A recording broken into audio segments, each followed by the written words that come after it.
Esto es Pedro y el Capitán, de Mario Benedetti. Bienvenidos. Una silla, una mesa, un sillón de hamaca. Sobre la mesa hay un teléfono. En una de las paredes un lavabo con jabón y vaso, toalla. La ventana es alta con rejas. No es una celda, sino una sala de interrogatorios. Pedro entra amarrado y con capucha, empujado por unos presuntos guardianes, o tal vez soldados. Es evidente que lo han golpeado, que viene de una primera sesión, leve, de apremios físicos. Pedro se queda inmóvil, de pie, ahí donde lo dejan, como esperando algo. Quizá más castigo. Al cabo de unos minutos entra el capitán, uniformado con la cabeza descubierta, bien peinado, impecable, con aire de suficiencia. Se acerca a Pedro y lo toma de un brazo sin violencia. Ante el contacto, Pedro hace un movimiento instintivo de defensa. No tengas miedo, dice el capitán. Es solo para mostrarte dónde está la silla. Lo guía hasta la silla y hace que se siente. Pedro está rígido, desconfiado. El capitán va hacia la mesa, revisa unos papeles y luego se sienta en el sillón. Te golpearon un poco, parece, y no hablaste claro. Pedro guarda silencio. Siempre pasa eso en la primera sesión. Incluso es bueno que la gente no hable de entrada. Yo tampoco hablaría en la primera. Después de todo, no es tan difícil aguantar unas trompadas. Y ayuda a que uno se sienta bien. ¿Verdad que te sientes bien por no haber hablado? Pedro sigue en silencio. Luego la cosa cambia, porque los castigos van siendo progresivamente más duros, y al final todos hablan. Para serte franco, el único silencio que yo justifico es el de la primera sesión. Después es masoquismo. La cuenta que tienes que sacar es si vas a hablar cuando te rompan los dientes, o cuando te arranquen las uñas, o cuando vomites sangre, o cuando... ¿A qué seguir? Bien sabes el repertorio, ya que constantemente ustedes lo publican con pelos y señales. Todos hablan, muchacho, pero unos terminan más enteros que otros. Me refiero al físico, por supuesto. Todo depende en qué etapa decidan abrir la boca. ¿Tú ya lo decidiste? Pedro guarda silencio. Mira, Pedro, si prefieres que te llame Rómulo, como te conocen en la clandestinidad, no, te voy a llamar Pedro, porque aquí estamos en la hora de la verdad, y mi estilo sobre todo es la franqueza. Mira, Pedro, yo entiendo tu situación. No es fácil para ti. Llevas una vida relativamente normal. Digo normal, considerando lo que son estos tiempos. Una mujercita linda y joven, un botija sanito, tus viejos que todavía se conservan animosos, buen empleo en el banco, la casita que levantaste con tu esfuerzo. A propósito, ¿por qué será que la gente de clase media como tú y yo tenemos tan arraigado el ideal de una casita propia? ¿Acaso ustedes pensaron en eso cuando se propusieron crear una sociedad sin propiedad privada? Por lo menos en ese punto, el de la casita propia, nadie los va a apoyar. O sea, que tenías una vida sencilla pero plena, y de pronto unos tipos golpean a tu puerta a la madrugada y te arrancan de esa plenitud, y encima de eso te dan tremenda paliza. ¿Cómo no voy a ponerme en tu situación? Sería inhumano si no lo entendiera. Y no soy inhumano, te lo aseguro. Ahora bien, te aclaro aquí mismo, hay otros que son casi inhumanos. Todavía no los has conocido. pero tal vez los conozcas. No me refiero a los que anoche te dieron un anticipo. No, hay otros que son tremendos. Te confieso que yo no podría hacer ese trabajo sucio. Para ser verdugo hay que nacer verdugo. Y yo nací otra cosa, pero alguien lo tiene que hacer. Forma parte de la guerra. También ustedes tendrán, me imagino, trabajos limpios y trabajos sucios. ¿Es así o no es así? Yo seré flojo, puede ser, pero prefiero la faena limpia, como esta de ahora. Sentarme aquí a charlar contigo y no recurrir al golpe, ni al submarino, ni al plantón, sino al razonamiento. Mi especialidad no es la picana, sino el argumento. La picana puede ser manejada por cualquiera, pero para manejar el argumento hay que tener otro nivel. ¿De acuerdo? Por eso también yo gano un poco más que los muchachos eléctricos. Y los muchachos eléctricos. ¿Qué te parece? Como a nadie se le ocurrió llamarlos así. Esta noche en el casino se lo cuento al coronel. Él tiene sentido del humor y le va a gustar. El capitán mira a Pedro, que sigue inmóvil y callado. Si estás cansado de la posición, puedes cruzar la pierna. Pedro continúa inmóvil. Parece que optaste por la resistencia pasiva. Y el flaco Gandhi sabía mucho de eso. Pero una cosa eran los hindúes contra los ingleses y otra muy distinta son ustedes contra nosotros. La resistencia pasiva hoy en día no resulta. No resuelve nada. Es, como te diré, anacrónica. Desde que los yanquis, ¿viste que digo yanquis? Igual que ustedes, impusieron su estilo tan eficaz de represión, la resistencia pasiva se fue al carajo. Ahora la cosa es a muerte. Por eso yo creo que aún en esta primera etapa no te conviene empecinarte. Fíjate que ni siquiera me contestas cuando te pregunto algo. Eso no está bien, porque, como habrás observado, yo no estoy aquí para maltratarte, sino sencillamente para hablar contigo. Vamos a ver, ¿por qué ese mutismo? ¿Será un silencio despreciativo? Pongamos que sí. Aquí, en esta guerra, todos nos despreciamos un poco, ustedes a nosotros y nosotros a ustedes. Por algo somos enemigos. Pero también nos apreciamos otro poco. Nosotros no podemos dejar de apreciar en ustedes la pasión con que se entregan a una causa, cómo lo arriesgan todo por ella. Desde el confort hasta la familia, desde el trabajo hasta la vida. No tenemos mucho el sentido de ese sacrificio, pero te aseguro que lo apreciamos. En compensación tengo la impresión de que ustedes también aprecian un poco la violencia que nos hacemos a nosotros mismos cuando tenemos que castigarlos. A veces hasta reventarlos. A ustedes que después de todo son nuestros compatriotas y por añadidura compatriotas jóvenes. ¿Te parece que es poco sacrificio?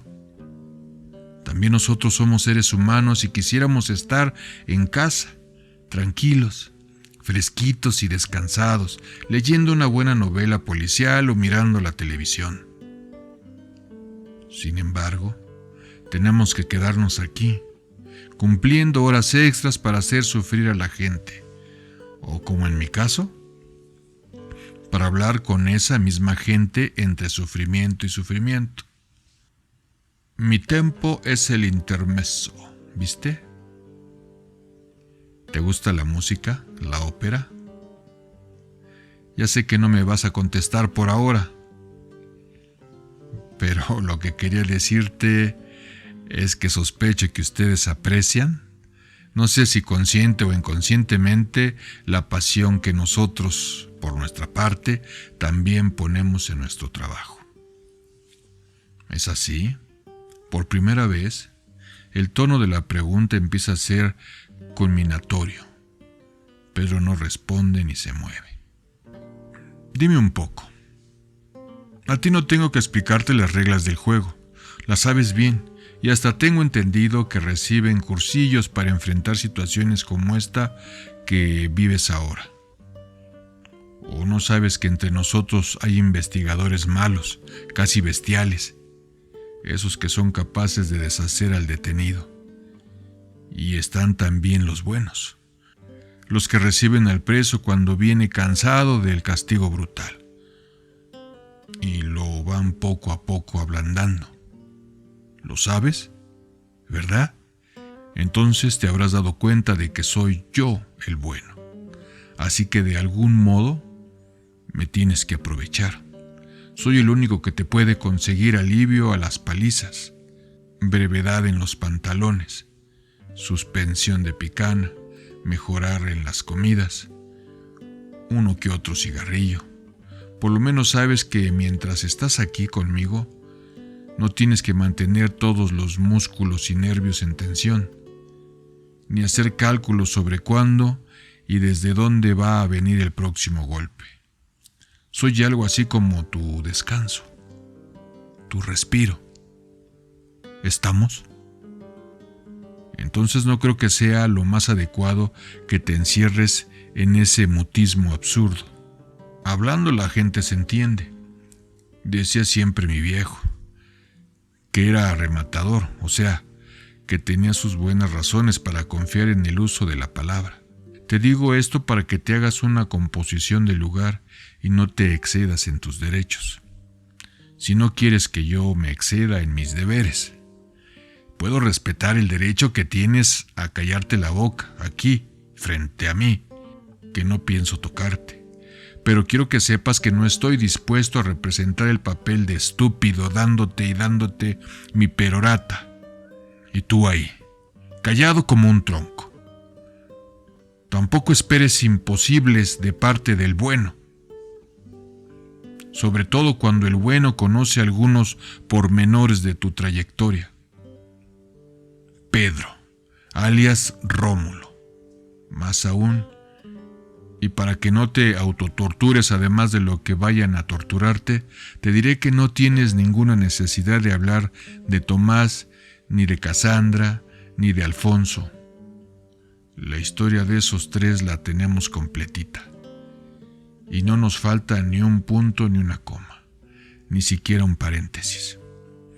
¿Para qué te vamos a romper la crisma pidiéndote datos que ya tenemos y que además hemos verificado? Sería sadismo. Y nosotros no somos sádicos, sino pragmáticos. En cambio, sabemos relativamente poco de Gabriel, de Rosario, de Magdalena y de Fermín. En alguno de estos casos, ni siquiera sabemos el nombre real o el domicilio. Fíjate qué amplio margen tienes para la ayuda que puedes prestarnos. Ahora, eso sí, para completar esas 4 fichas, y como sabemos a ciencia cierta que tú eres en este sentido el hombre clave, estamos dispuestos, no yo, en lo personal, digo nosotros como institución, a romperte no solo la crisma, sino los huevos, los pulmones, el hígado y hasta la aureola de tu santito que alguna vez quisiste usar, pero te queda grande. Como ves, pongo las cartas sobre la mesa y no podrás acusarme de retorcido ni de ambiguo. Esta es la situación. Y como de alguna manera me cae simpático, te la digo bien claramente para que sepas a qué atenerte. O sea, que te digo que te tengo simpatía, pero no lástima ni piedad.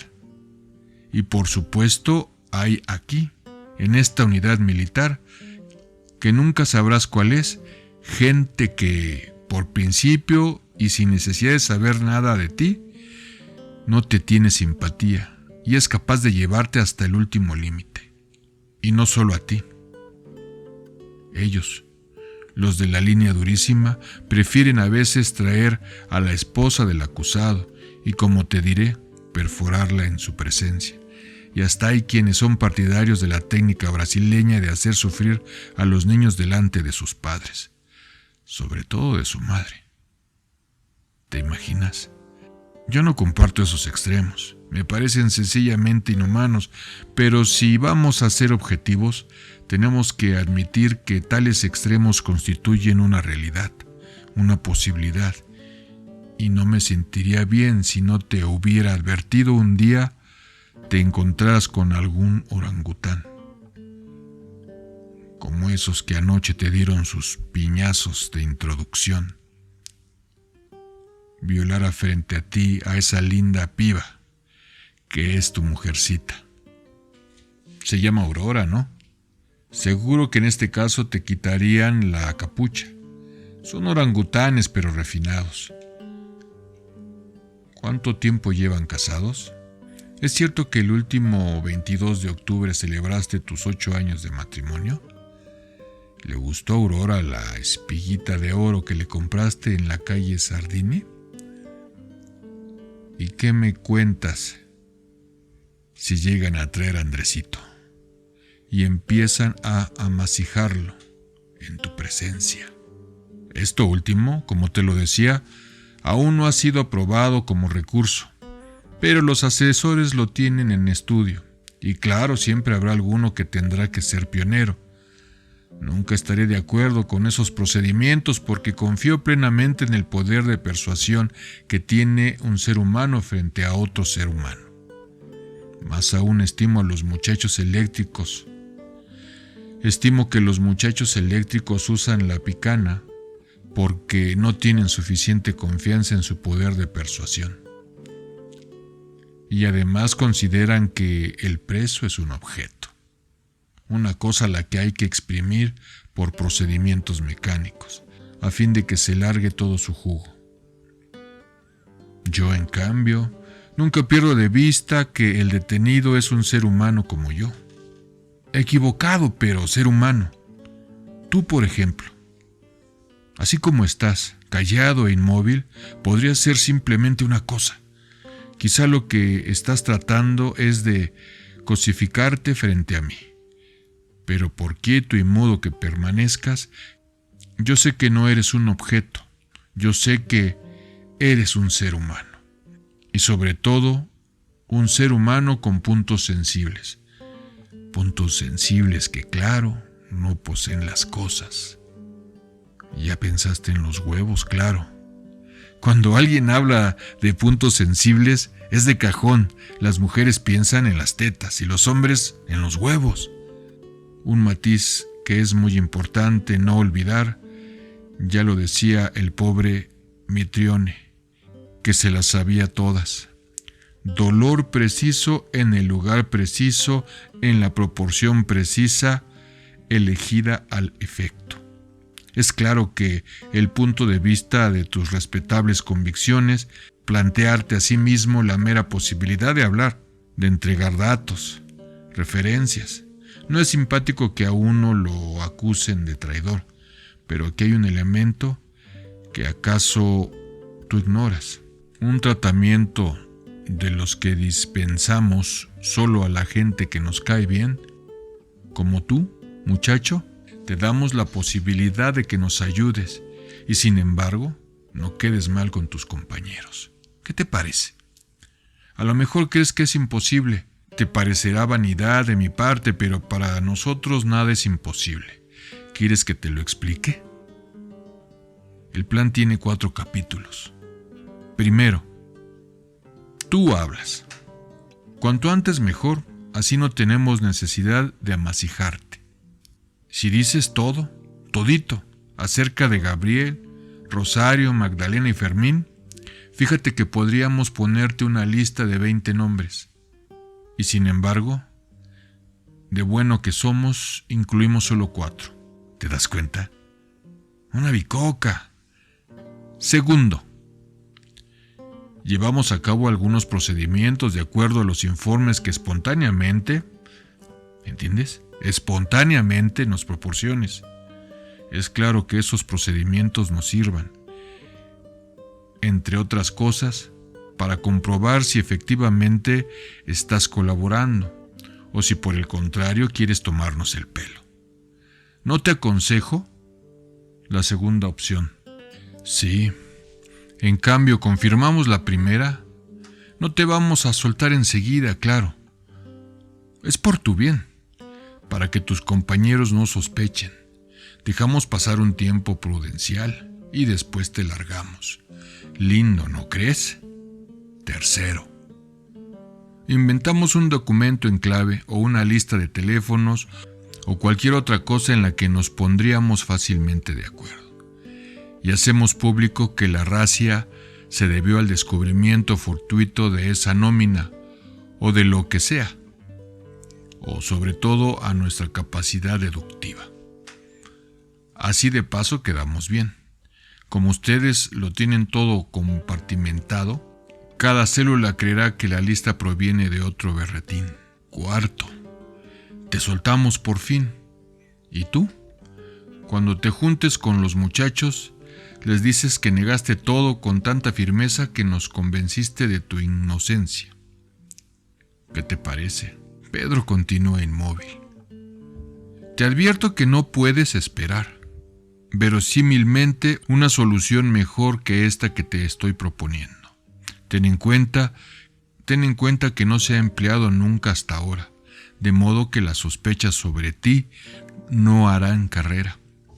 Más aún, tengo la impresión de que vas a salir favorecido en cuanto a prestigio y autoridad. Y de paso te libras de toda esa porquería. Eres muy joven para destruirte. ¿Por qué así? Para arruinarte. Podrías volver con Aurora y con el pibe. ¿No se te hace agua la boca? Aurora te recibirá como un héroe. Y claro, al principio tendrás algún remordimiento, pero con la mujercita como la tuya, los remordimientos se esfuman en la cama. Eso sí, tienes que responderme. Hasta ahora soporté que no dijeras nada, pero pocos detenidos tienen el privilegio de recibir una propuesta tan generosa.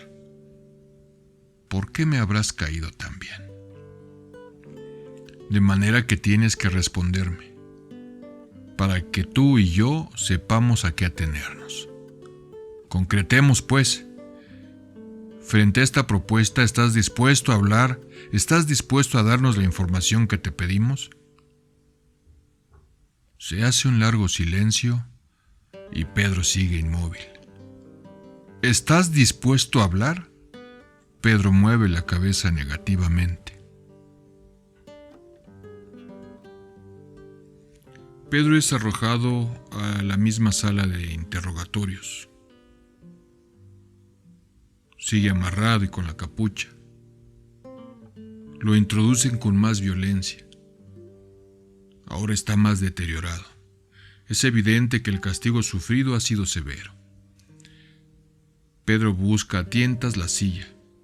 Por fin la encuentra y a duras penas se sienta. De vez en cuando salen de su boca unos ronquidos apenas audibles. El capitán entra.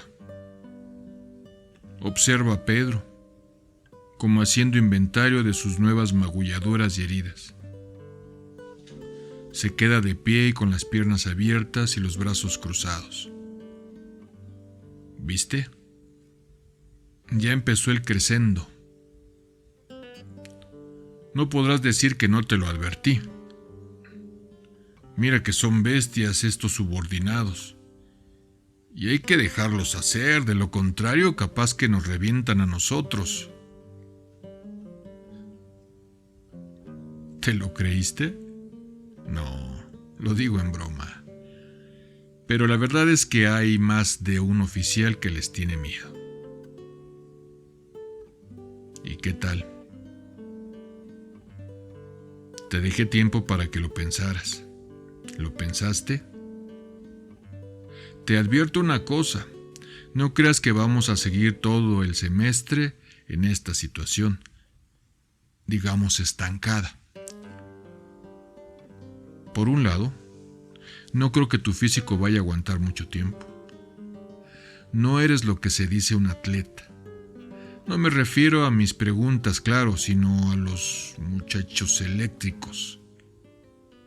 A propósito, mi broma le hizo mucha gracia al coronel.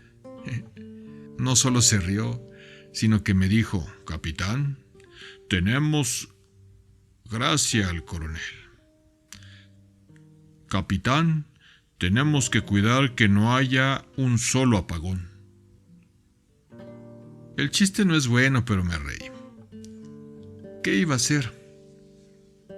¿Qué te estaba diciendo? Ah, sí, que estábamos estancados. Por mi parte quiero salir de este estancamiento. Me imagino que tú también. Por eso he decidido introducir un nuevo elemento en la situación. ¿No te da curiosidad?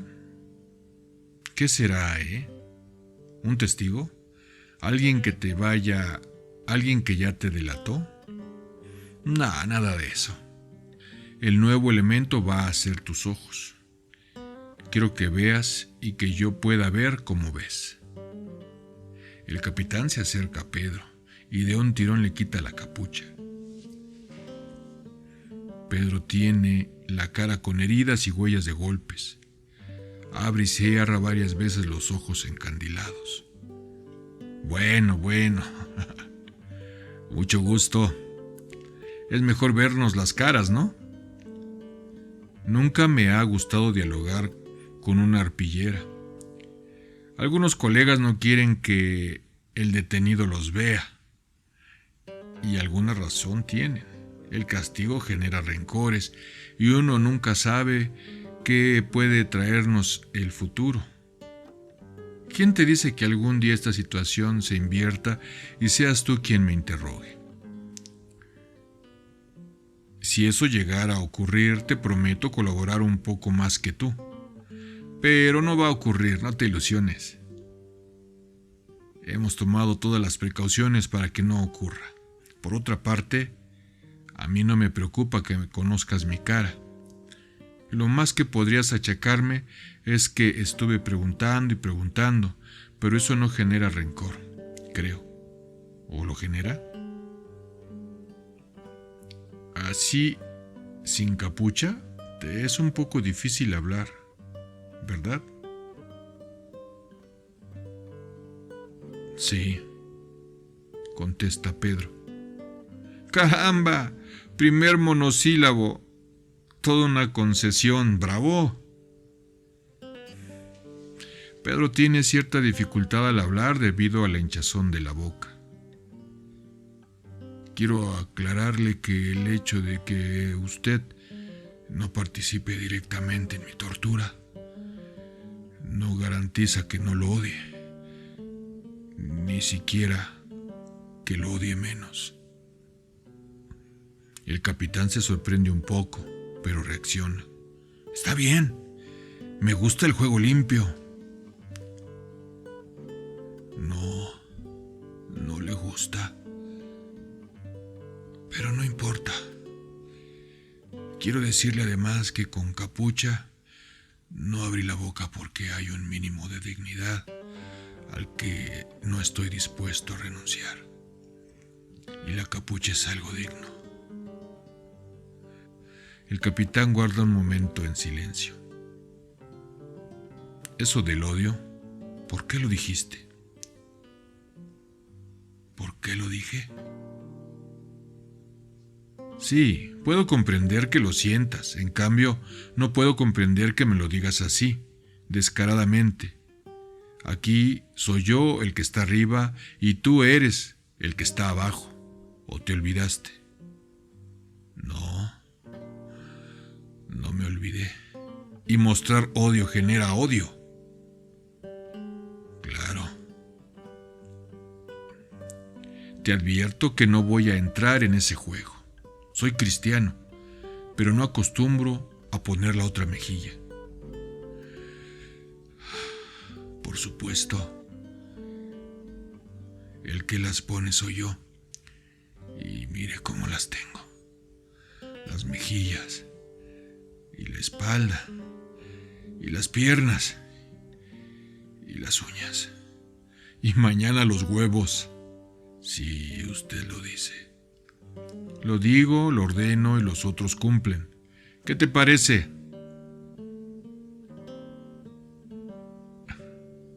El capitán suelta una risita nerviosa.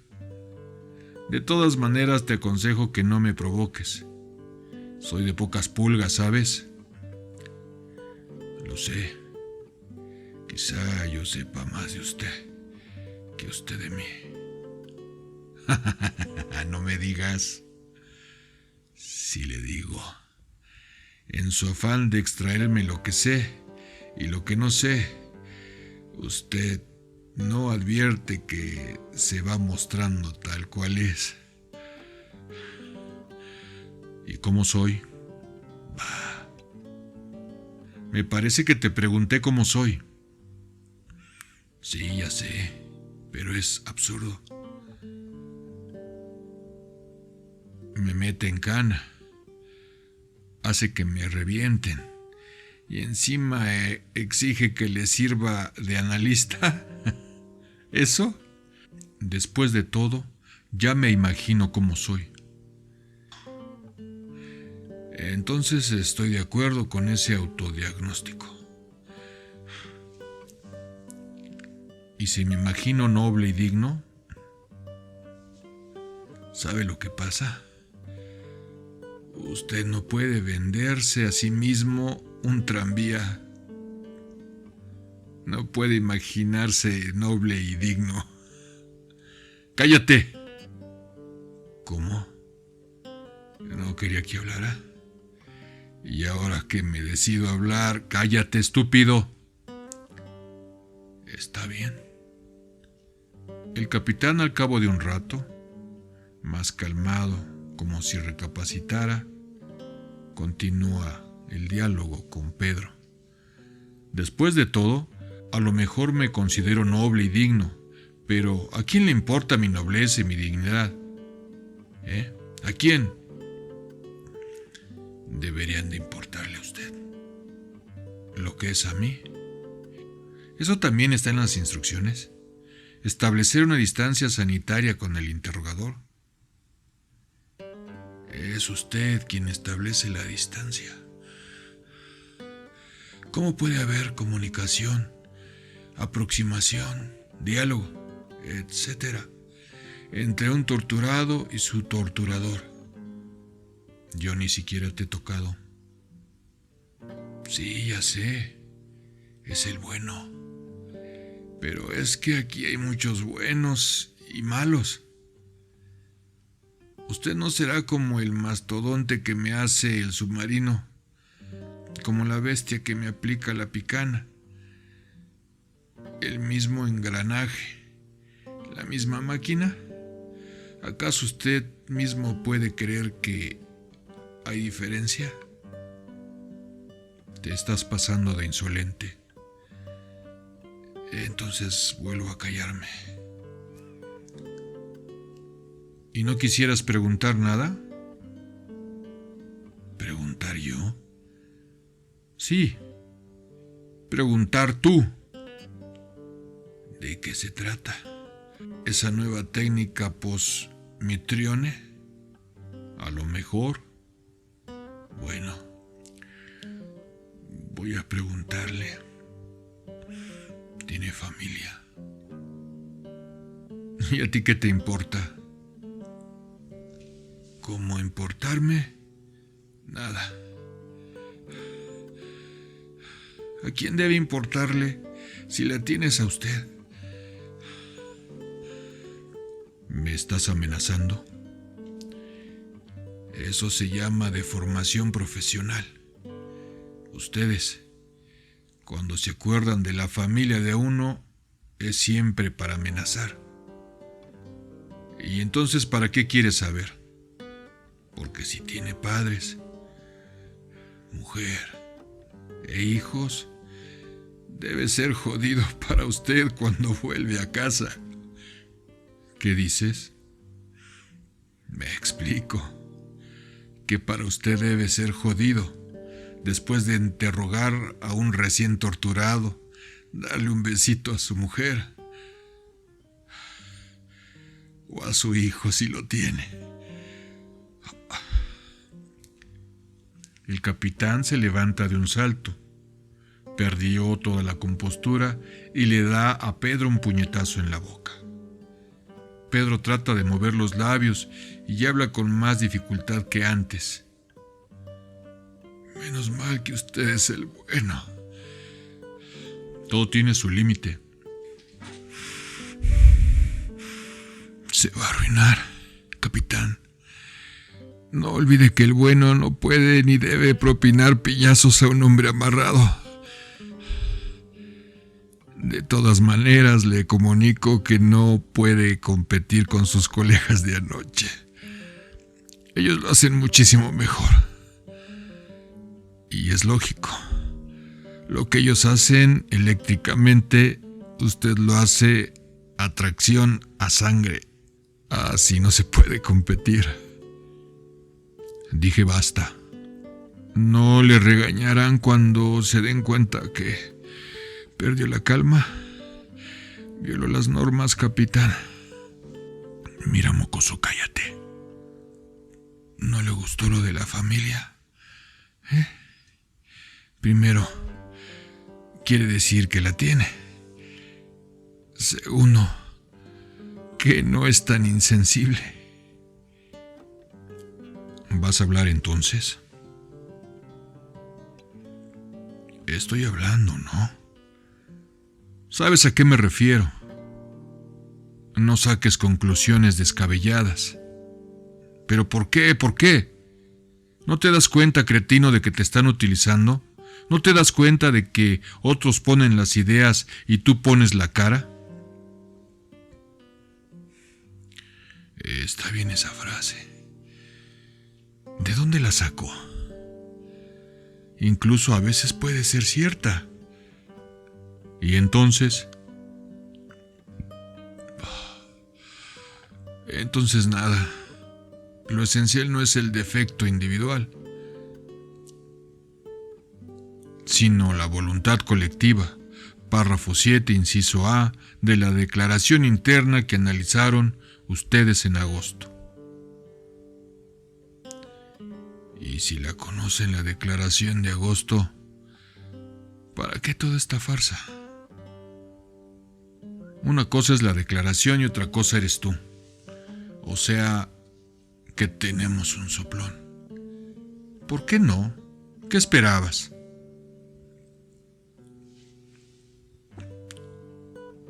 ¿Y cómo es que no le dijo esto sobre Gabriel, Rosario, Magdalena y Fermín? Porque no lo sabe. En cambio, sí sabía de ti y por eso caíste. Y además nos dijo que tú sí sabías sobre los otros 4. Dime un poco. Tú sabrás lo que te espera. Y me lo imagino. Tal vez sea bastante peor de lo que te imaginas. Diariamente hacemos progresos. Lo que imagino siempre es peor. ¿Pero qué eres? ¿Un suicida? Nada de eso. Me gusta vivir bastante. ¿Vivir reventado? No, vivir simplemente. Y yo te ofrezco que vivas simplemente. No, simplemente no.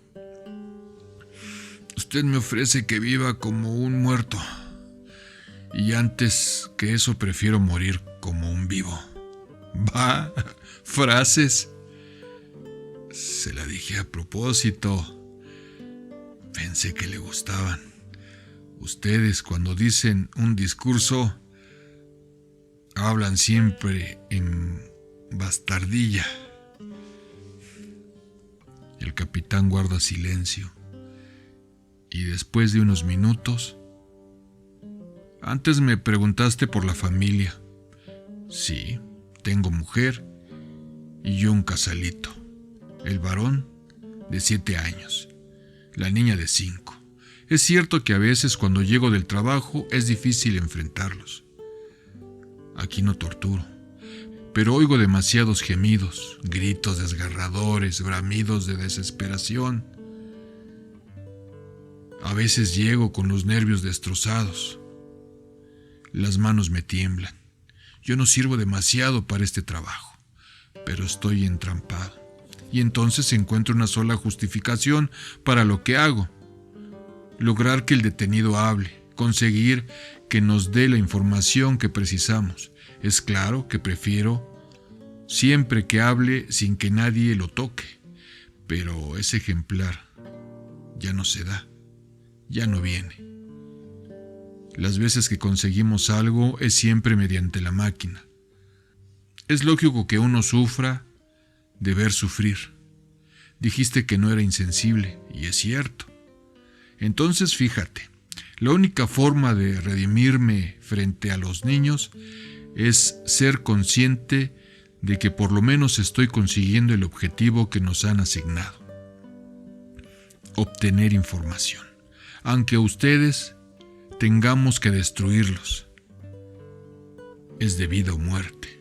O los destruimos o nos destruyen, vida o muerte. Tú metiste el dedo en la llaga cuando mencionaste mi familia, pero también me hiciste recordar de que cualquier manera tengo que hacerte hablar, porque solo así me sentiré bien ante mi mujer y mis hijos.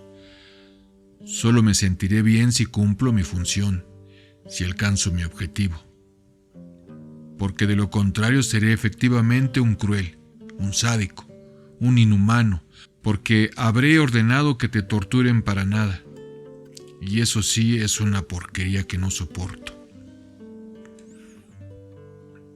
Pedro lo mira con cierta curiosidad, con interés casi científico, como quien examina una especie extinguida.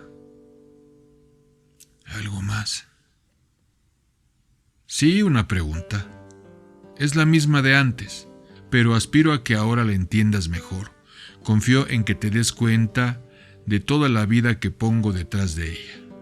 ¿Vas a hablar? Pedro, estupefacto ante la perorata del capitán, sin perder su confianza, le contesta: No, capitán. El día ha transcurrido y el capitán está sentado en el sillón meciéndose como ensimismado. Ha perdido la compostura y el atildamiento de las entrevistas anteriores. Está despeinado, se ha desabrochado la camisa y tiene floja la corbata.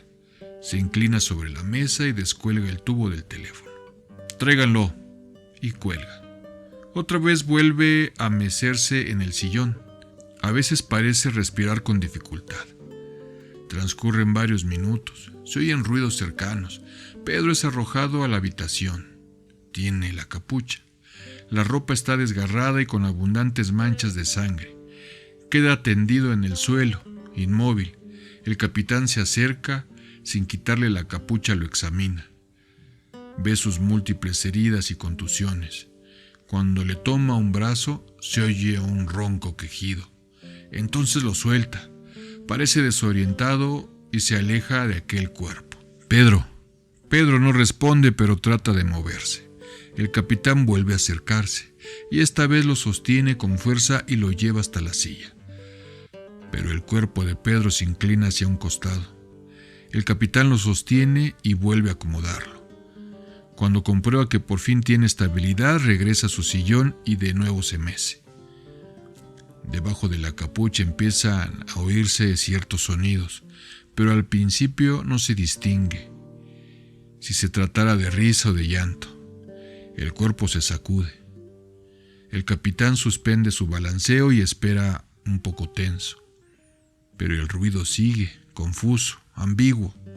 Entonces se pone de pie y va hacia Pedro. Y de un tirón le quita la capucha. Solo entonces se hace evidente que Pedro ríe. Con un rostro totalmente deformado, tumefacto, pero ríe. ¿De qué te ríes, estúpido? Pedro actúa como si el capitán no le hubiera hablado. Y en plena sesión de picana sobrevino el apagón. Ese apagón que previó su maldito coronel. Y pobres, Los mastodontes no sabía qué hacer porque sin corriente no son nada. Y estaba aquella muchacha con la picana en la vagina. Y cuando vino el apagón, no sé cómo les pudo dar una patada. Y el bestia prendió un fósforo. Pero la picana no marcha fósforos.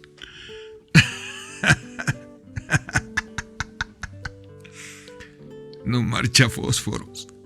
Quedaba la pileta, claro, con su agüita de mierda y sus soretes bollando, pero es difícil hacerlo a oscuras.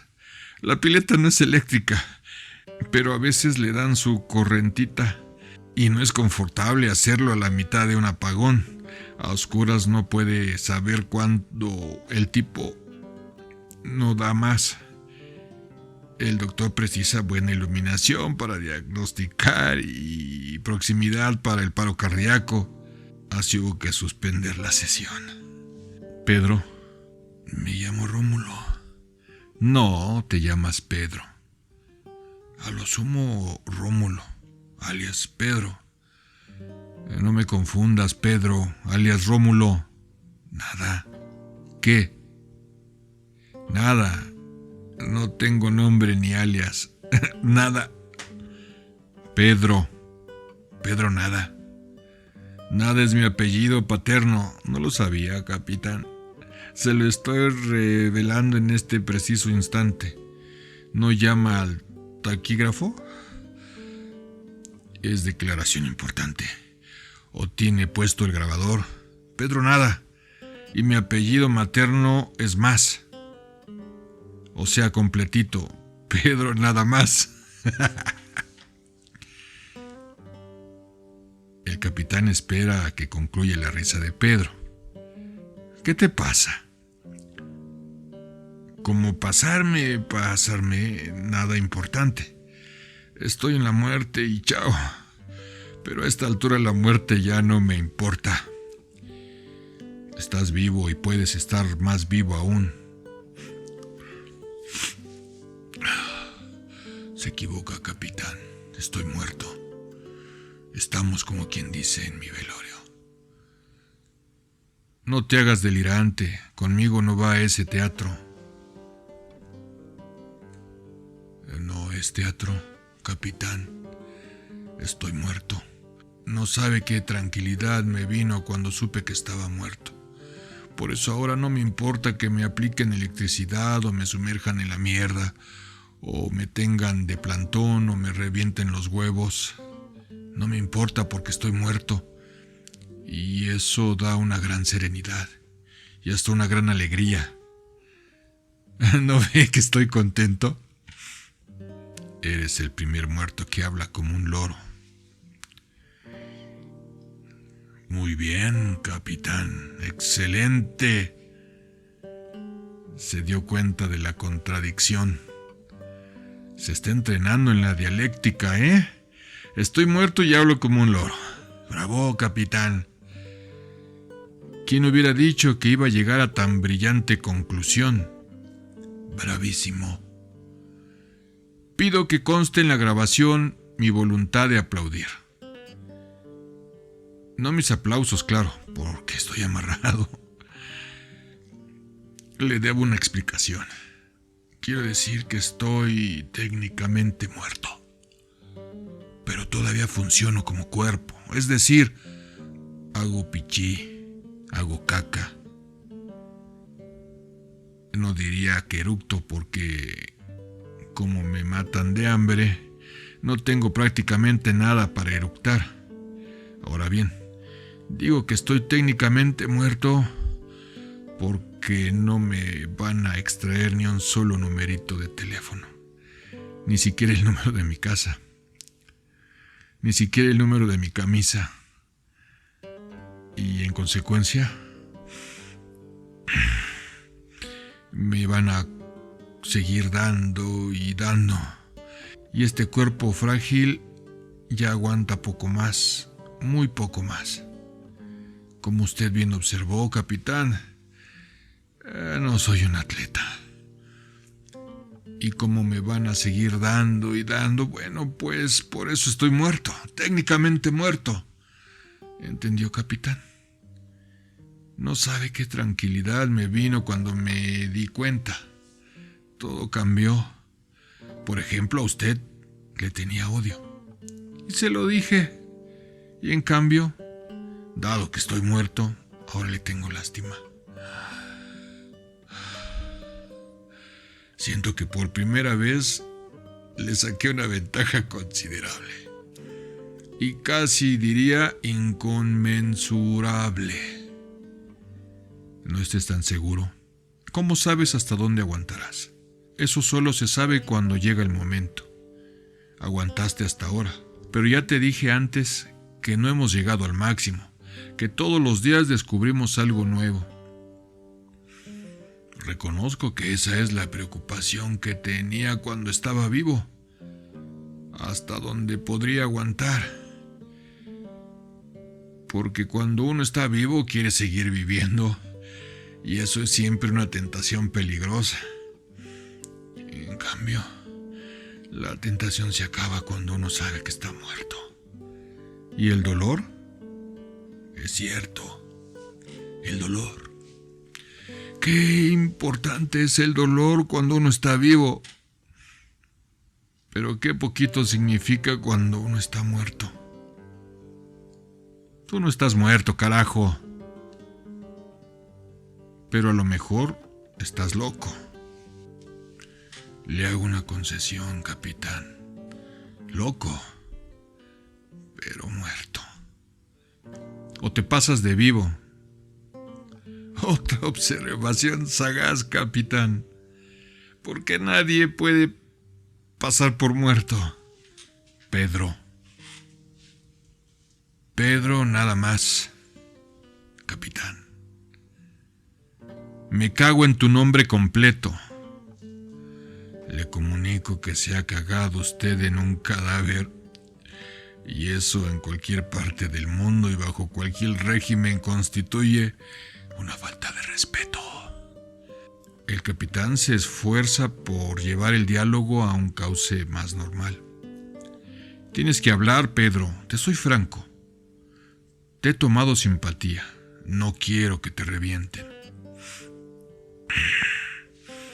Ya me reventaron, capitán. Su rapto de bondad llegó tarde. Cuánto lo lamento. Ya no tengo hígado y es probable que no tenga huevos. Por las dudas, no me he fijado. No quiero que te destruyan. ¿Por qué habla en tercera persona del plural? No quiero que te destruyamos. Así está mejor. ¿No le gustan las ruinas? Digamos Pompeya, Herculano, Machu Picchu, Pedro nada más, etc. Cállate, tarado. Los que se callan son los vivos. ¿Se acuerda, capitán? No me callaba cuando estaba vivo. Pero los muertos podemos hablar. Con poquita lengua. La apretada garganta, los 4 dientes, los labios sangrantes. Con ese poco que ustedes nos dejan. Los muertos no podemos hablar. De su familia, por ejemplo. ¿Otra vez? ¿Por qué no hablamos de la tuya? ¿O de la mía? ¿Por qué no? De tu mujer. De mi viuda, dirá. En realidad, Aurora, alias Beatriz. Pedro guarda silencio. La cabeza cae sobre el pecho. ¿Cómo? ¿No estabas muerto? Parece que todavía tienes reflejos. Pedro sigue inmóvil, siempre con la cabeza caída hacia adelante. Aurora, alias Beatriz. ¿No te había dicho que todos los días ponemos cartas sobre la mesa? Pedro va poco a poco levantando la cabeza, pero ahora su mirada está perdida, como en algún punto lejano. Empieza a hablar en tono muy bajo, casi un susurro, y luego de poco a poco va subiendo la voz. Cuando yo era chico, soñaba con el mar. Ahora que tengo 12 años, prefiero verlo. Nicolás dice que no es mar. Nicolás, alias Esteban, dice que no es río. Pero en los ríos se ve siempre la otra orilla y aquí no. Y además no son salados. Y este es salado. Así que yo lo llamo mar. Lo llamo mar. Y cuando lo llamo, hundo los pies en la arena y la arena se mete entre mis dedos, me hace cosquillas. El capitán se contagia por Pedro y también se transfigura. Uno y otro van hablando alternativamente, sin dialogar. En realidad, son dos monólogos cruzados. Yo tenía que darle una rosa. No sé por qué, pero tenía. Ella venía con su madre y su prima.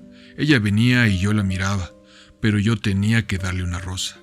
Y una tarde la robé del jardín de la embajada y el policía me corrió y dijo botija de mierda y me corrió.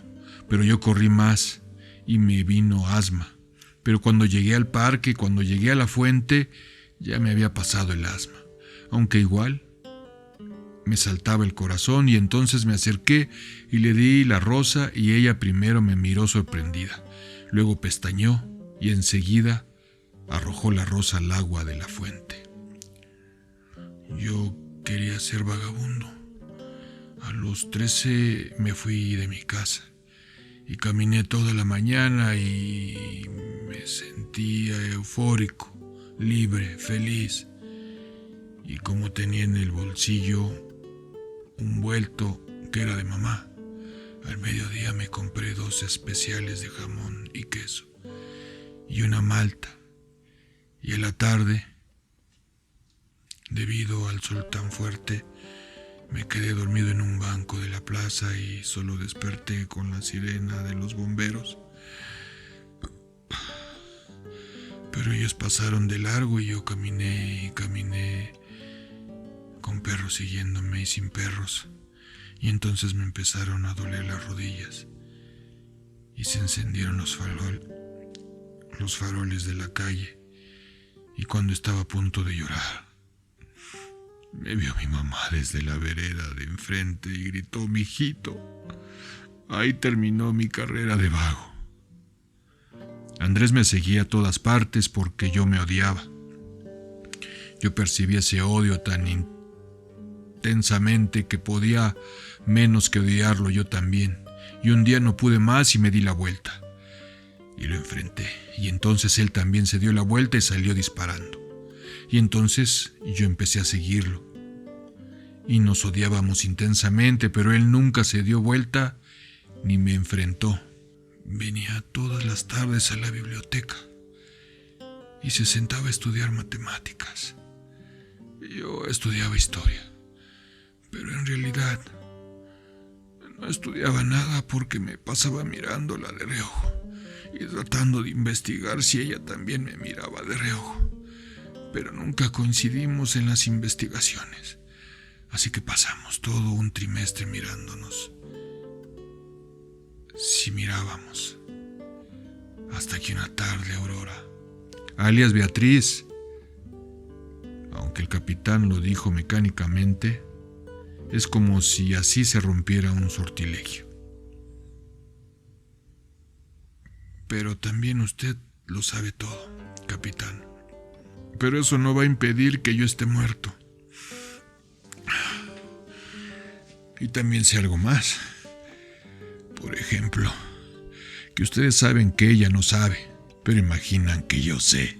Igual podemos traerla. Razón de más para estar muerto. Cuanto antes mejor, los muertos no son chantajeables. ¿Por qué será que me caes bien a pesar de las sandeces que dices? ¿Será que le gustan las sandeces? No, no es cierto. Lo que pasa es que usted, ¿y ahora por qué? Así de repente ¿Dejé de tutearlo? Por primera vez Pedro sonríe. No, no se ría. Sentí de pronto que debería de tratarlo de usted. Nunca me había pasado eso. No te preocupes. En compensación te voy a tutear. Está bien. Me parece justo. ¿Arrancamos? Claro. Empieza tú. No. Empiece usted. ¿Ya te dije que estoy muerto? Ah, sí. Te lo dije cuando aún no me tuteabas. Pero bien, antes de irme de este barrio, quisiera desentrañar algo para mí, que es un misterio. Ah, ¿y yo qué tengo que ver? Tienes que ver, ¿cómo no? Quiero desentrañar el misterio de cómo un hombre puede, si no es un loco, si no es una bestia, convertirse en un torturador.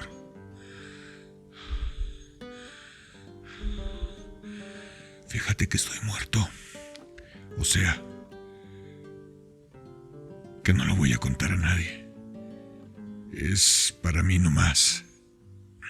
¿Ah, no? Ya se lo expliqué. Pero a mí no me importan tus explicaciones. Tú sabes lo que eres. A ver, cuéntame cómo sucedió eso. Trauma infantil, convicción profunda, enajenación pasajera, preparación en Fort Gulick. El capitán se encoge de hombros. Bueno, soy anticomunista. Ah, sí, me lo imagino. Pero no alcanza como explicación. En el mundo hay millones de anticomunistas que no son torturadores. El Papa, por ejemplo. No todos se realizan. De acuerdo. No todos se realizan, pero tú sí te realizaste, ¿no? Es una larga historia y lenta. Ningún trauma infantil. No todo lo malo sucede en la vida debido a traumas de infancia. Más bien un pequeño cambio tras otro pequeño cambio. Ninguna convicción profunda. Más bien una pequeña tentación tras otra pequeña tentación. Económicas o ideológicas. Poco importa. Y todo de a poquito. Es cierto que el último impulso me lo dieron en Fort Gulick. Allí me enseñaron con breves y soportables torturitas que sufrí en carne propia, donde residen los puntos sensibles del cuerpo humano. Pero entonces me enseñaron a torturar perros y gatos. Antes, siempre hay un antes. Es algo paulatino. Y crea que de pronto, como por arte de magia, uno se convierte de buen muchacho en un monstruo insensible. Yo no soy un monstruo insensible. No lo soy todavía. Pero en cambio, ya no me acuerdo de cuándo era buen muchacho. ¿Y por qué le cuento todas estas cosas? ¿Por qué hago de usted mi confidente? Siempre es tarde cuando la dicha es mala. Las primeras torturas son horribles. Casi siempre vomitaba. Pero la madrugada que uno deja de vomitar, ahí está perdido. Porque 4 o 5 madrugadas después empieza a disfrutar. ¿Usted va a creerme? Yo te creo todo. No te preocupes. No, usted no va a creerme. Pero una noche que estábamos picaneando una muchacha, no demasiado linda, picaneándola, ¿se da cuenta? Claro que me doy cuenta. Ella gritaba enloquecida y se agitaba y se agitaba y... ¿Y qué? No va a creerme. Pero de pronto me di cuenta de que yo tenía una erección. Nada menos una erección en esas circunstancias. ¿No le parece horrible? Sí, me parece. Y lo peor fue que al día siguiente, al acostarme con mi mujer, no podía. Y empecé a ponerme nervioso y no conseguía. Ay, pero al final lo lograste, ¿verdad? Sí. ¿Cómo lo sabe? Siempre se logra.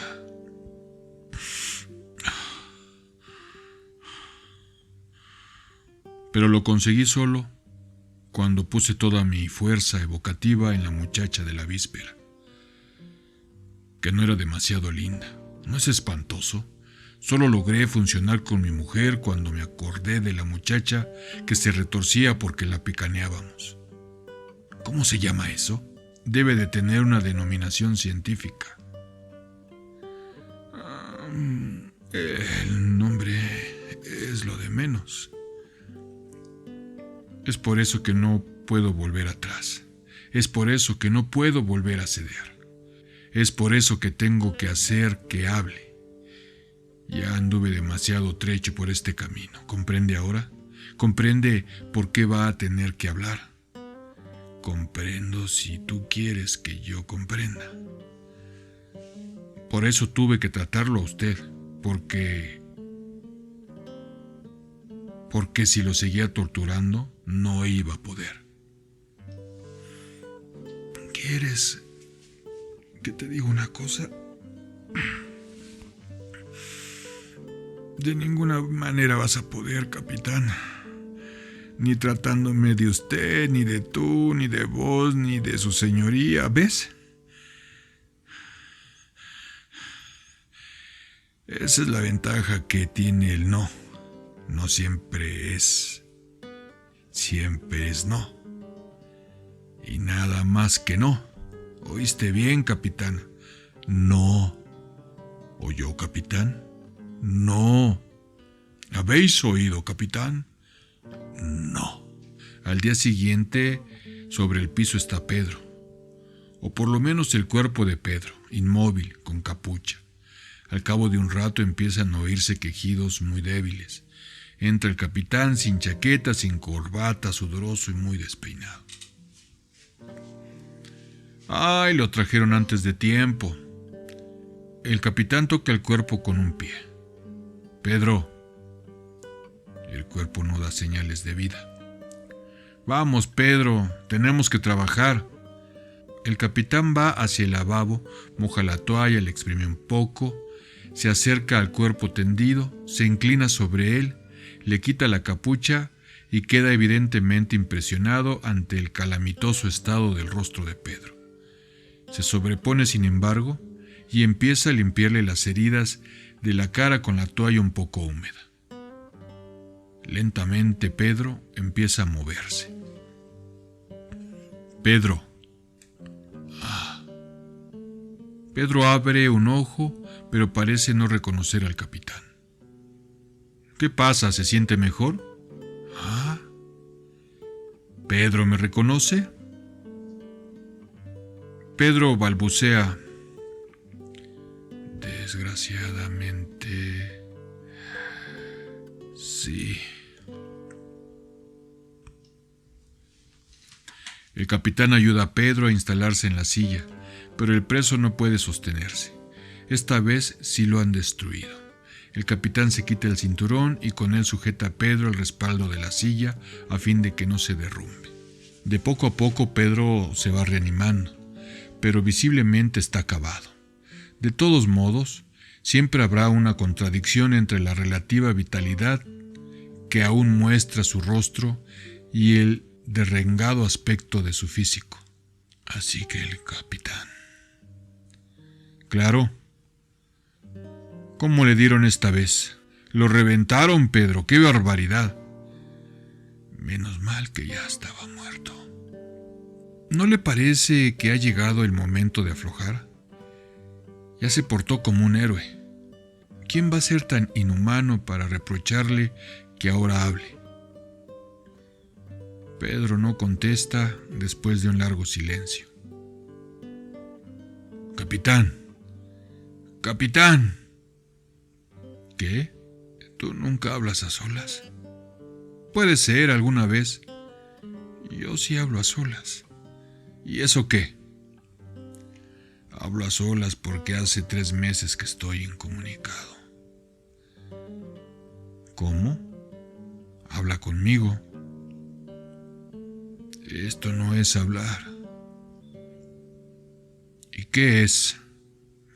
Mierda, eso es. Hablo a solas porque tengo miedo de olvidarme de cómo se habla.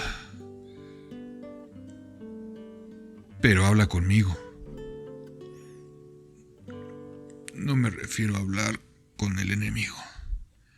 Me refiero a hablar con un compañero, con un hermano. Ah, capitán. Capitán. ¿Qué pasa ahora? ¿No sientes que a veces flotas en el aire? Francamente no. Claro. No estás muerto. Usted tampoco, aunque esté haciendo notables méritos para estarlo. Pues yo a veces floto. Y es lindo flotar. Entonces voy hasta la costa. No va nada. Ni a la costa ni a ninguna parte. Está enterrado aquí. Eso es. Eso es. Enterrado. Claro. Porque estoy muerto. Pero cuando floto, voy a la costa. Es claro que no voy todos los días. Hay veces que no tengo ganas de ir. Ayer tuve ganas y fui. Hace años cuando iba a la costa no flotaba, sino caminando. Siempre veía parejitas de enamorados. Pero ahora ya no están. Ahora están peleando contra ustedes. Ahora están presos, o escondidos, o en el exilio.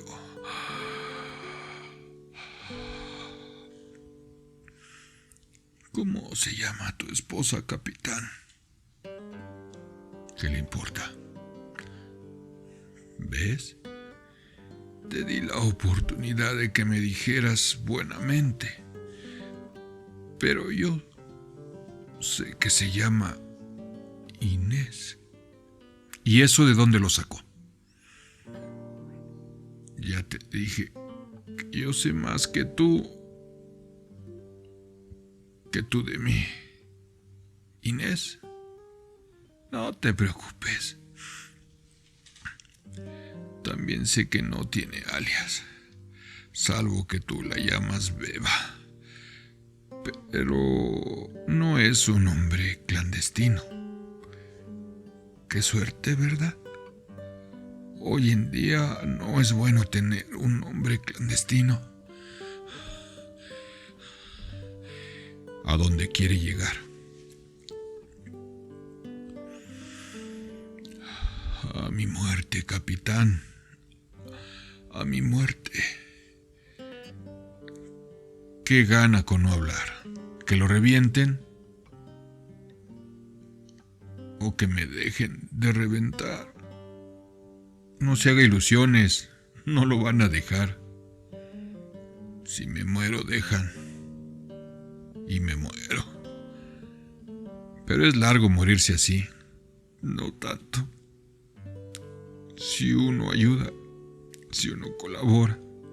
El capitán, un poco desilusionado, le pregunta: ¿estás dispuesto a colaborar? Estoy dispuesto a ayudar a morirme.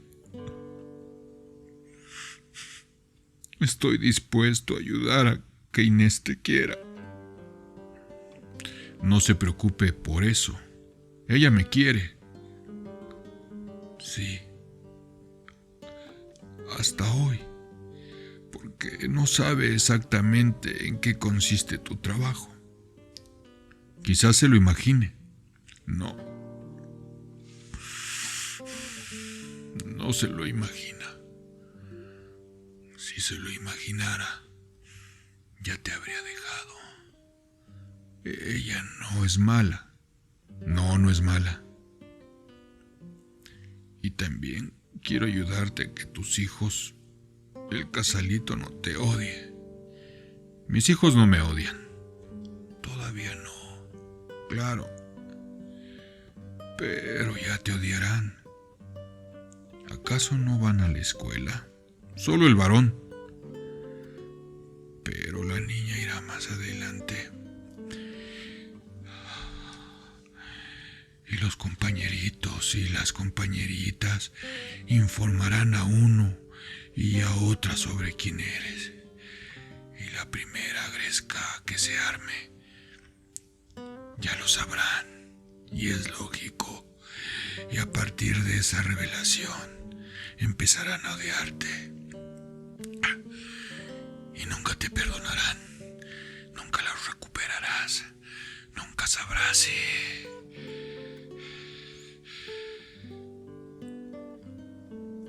Al comienzo el capitán no se le acerca. Lo mira sin mirarlo ensimismado. Luego se va hacia el lavabo. Llena un vaso con agua. Se enfrenta a Pedro y le arroja el agua a la cara. De a poco Pedro recupera el sentido. No se haga ilusiones, no se murió todavía. Seguimos aquí, frente a frente. Así, hablando de Inés y el Casalito. Basta de eso. Capitán, ¿por qué no me matas? Usted está loco. No quiere enloquecerme. ¿Por qué no me matas, capitán? Será en defensa propia, te lo prometo. Además, quise huir. La ley fuga, ¿te acuerdas? Coraje, capitán. Tienes la oportunidad de hacer una buena acción en cada día. Estás loco, estás hoy. Hoy estás loco. Me desquito un poco sobre tanta mudez. Además, tú eres el interlocutor ideal. ¿Yo? Sí, porque tienes mala conciencia. Y es muy estimulante saber que el enemigo tiene mala conciencia. Porque todo eso que dijiste que eres, no naciste verdugo. Todo eso es un cuento chino. Tú trabajaste de malo y bastante tiempo, en un pasado no tan lejano.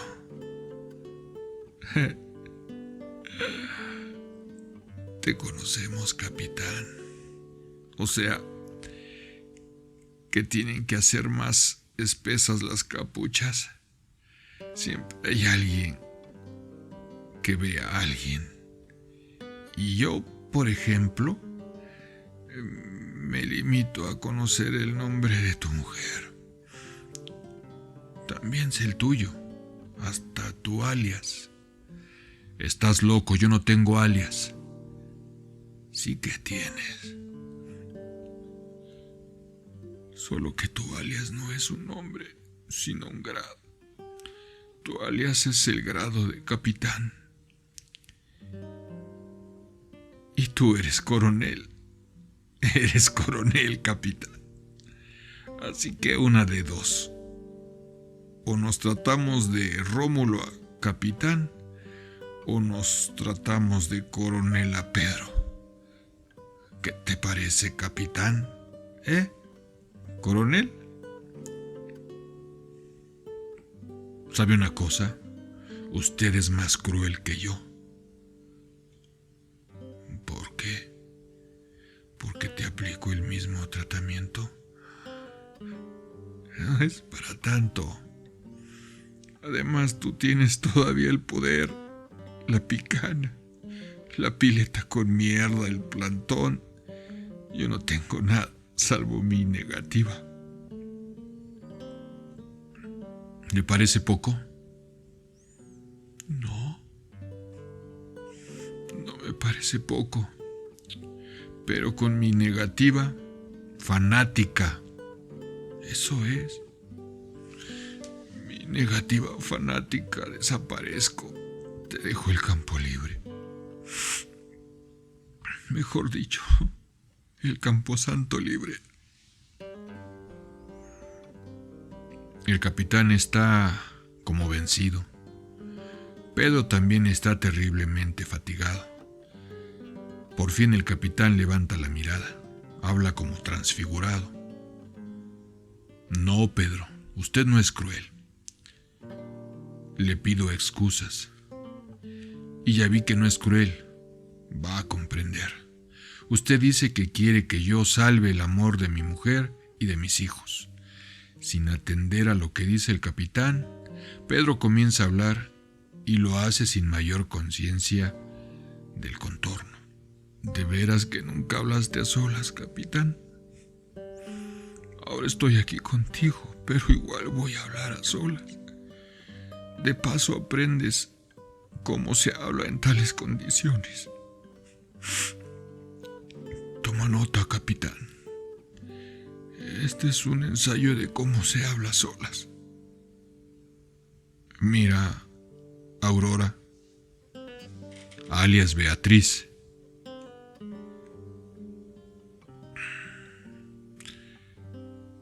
Pedro continúa como si no escuchara la acotación del capitán.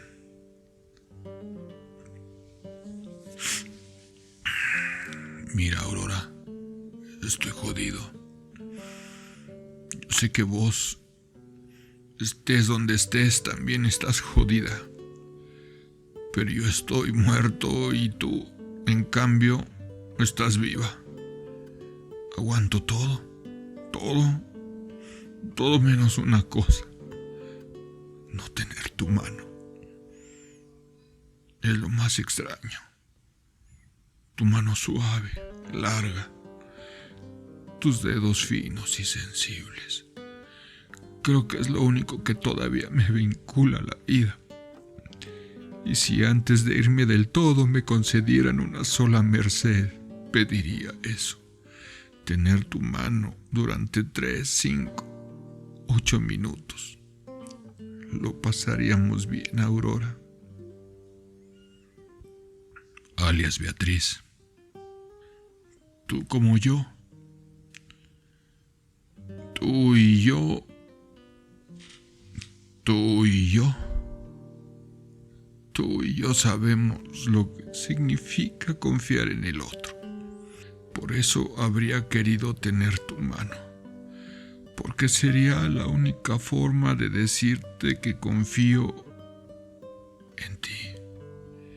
Sería la única forma de saber que confías en mí y también de demostrarme un rato en confianzas pasadas. ¿Te acuerdas de aquella noche de marzo que hace 4 años en la playita cercana al lado de tus viejos? ¿Te acuerdas que nos quedamos como 2 horas tendidos en la arena sin hablar, mirando la Vía Láctea como quien mira el techo interior? Recuerdo que de pronto empecé a mover mi mano sobre la arena hacia ti, sin mirarte, y de pronto me encontré con que tu mano venía hacia la mía. Y a mitad de camino se encontraron.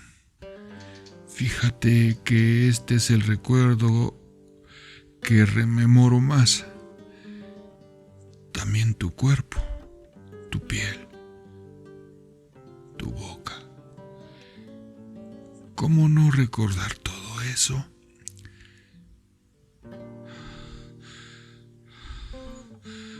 Pero aquella noche en la playa es la imagen que rememoro más. Aurora, alias Beatriz.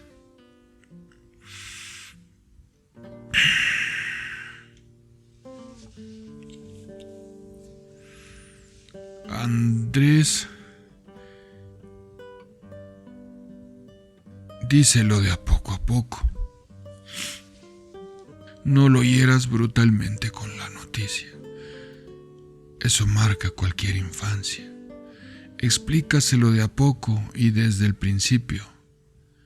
Solo cuando esté segura de que entendió un capítulo, solo entonces empiézale a contar el otro. Tal como haces cuando le cuentas cuentos, paulatinamente, sin herirlo. Hazle comprender que esto no fue un estallido emocional, ni una corazonada, ni una bronca repentina, sino una decisión madura, un proceso. Explíqueselo bien con todas las palabras tiernas y exactas que constituyen tu mejor estilo. Dile que no tiene por qué aceptarlo todo, pero que tiene la obligación de comprenderlo. Sé que dejarlos ahora sin padres como una agresión que cometo contra él, y por lo menos así puedo llegar a sentirlo. No sé si hoy, pero acaso algún día o en algún insomnio. Confío en tu noble poder de persuasión para que lo convenzas de que con mi muerte no lo agredo, porque a mi modo trato de salvarlo. Pude haber salvado mi vida si delataba, y no delaté.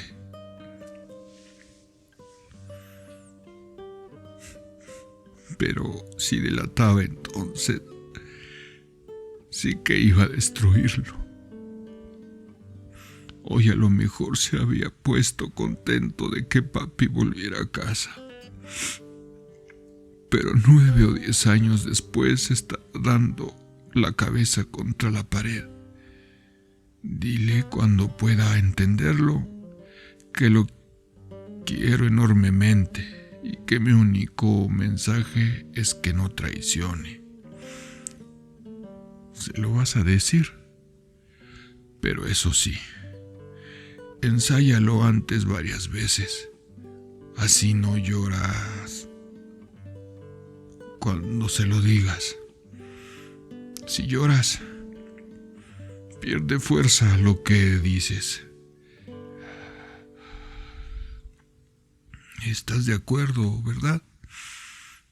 Alguna vez tú y yo hablamos de estas cosas cuando la victoria parecía verosímil y cercana. Ahora sigue pareciendo verosímil, pero se ha alejado. Yo no la veré, y es una lástima. Pero tú y Andrés sí la verán, y es una suerte. Ahora dame la mano. Chao, Aurora, alias Beatriz. El capitán guarda un largo silencio. Pedro, después del esfuerzo, se queda anonadado. Tal vez ha perdido nuevamente el sentido. Su cuerpo se inclina hacia un costado. No cae, solo porque el cinturón lo sujeta a la silla. El capitán, por su parte, también está deshecho, pero su deterioro tiene, por supuesto, otro signo, y eso debe notarse. Tiene la cabeza entre las manos y por un rato se le oye gemir. Luego de a poco se va recomponiendo y aunque Pedro está aparentemente inconsciente, comienza a hablarle. Pedro, usted está muerto y yo también. De distintas muertes, claro. La mía es la muerte por trampa, por emboscada. Caí en emboscada y ya no hay posible retroceso. Estoy entrampado. Si yo le dijera que no puedo abandonar esto, usted me diría que es natural porque sería abandonar el confort, los 2 autos, etc. Y no es así. Todo eso lo dejaría sin remordimientos. Si no lo dejo es porque tengo miedo. Pueden hacer conmigo lo mismo que hacemos con usted. Y usted seguramente me dirá, bueno, ya ves, puede aguantarse. Usted sí puede aguantarlo, porque tiene en qué creer, tiene en qué asirse. Yo no. Pero dentro de mi imposibilidad de rescatarme me queda una solución intermedia. Ya sé que Inés y los chicos pueden un día llegar a odiarme, si se enteran con lujo de detalles de lo que hice y de lo que hago. Pero todo lo que hago además sin conseguir nada, como ha sido en su caso hasta ahora, no tengo justificación posible. Si usted muere sin nombrar un solo dato, para mí es una derrota total, la vergüenza total. Si en cambio dice algo, habrá también algo que me justifique. Ya mi crueldad no será gratuita, puesto que cumple su objetivo. Es solo eso lo que le pido, lo que le suplico. Ya no 4 nombres y apellidos, sino tan solo uno. Ya puede elegir, Gabriel, Rosario, Magdalena o Fermín, uno solo. Y puede elegir aquel al que usted le tenga menos afecto, incluso el que sea menos importante. No sé si me entiende. Aquí no le estoy pidiendo una información para salvar al régimen, sino un dato para salvarme yo, o mejor dicho, para salvar un poco de mí. Le estoy pidiendo la mediocre justificación de la eficiencia, de la eficacia, para no quedar ante Inés y los chicos como un sádico inútil, sino por lo menos como un sabueso eficaz, como un profesional irredituable. De lo contrario, lo pierdo todo. El capitán da unos pasos hacia Pedro y cae de rodillas ante él. Pedro, nos queda poco tiempo, muy poco tiempo, a usted y a mí, pero usted se va y yo me quedo. Pedro, este es un ruego de un hombre deshecho. Usted no es inhumano. Usted es un hombre sensible. Usted es capaz de querer a la gente, de sufrir por la gente, de morir por la gente. Pedro, se lo ruego, diga un nombre y un apellido. Nada más que un nombre y un apellido. A esto se ha reducido toda mi exigencia. Igual el triunfo será suyo. Pedro se mueve un poco. Trata de enderezarse, pero no puede. Hace otro esfuerzo y al fin se yergue. El capitán apela al recurso desesperado. Se lo pido a Rómulo, se lo ruego a Rómulo, me arrodillo ante Rómulo. Rómulo, ¿va a decirme el nombre y apellido? ¿Va a decirme solamente eso?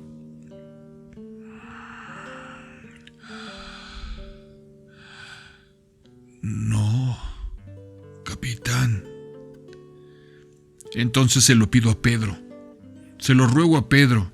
Me arrodillo ante Pedro. Apelo no al nombre clandestino, sino al hombre. De rodillas se lo suplico, al verdadero Pedro. Pedro abre los ojos, casi agonizante. No, coronel. Las luces iluminan el rostro de Pedro. El capitán de rodillas queda en la sombra. Esto fue Pedro y el Capitán, de Mario Benedetti. Si este contenido te ha gustado, suscríbete, dale like y comparte, para que este material llegue a más personas. Hasta pronto.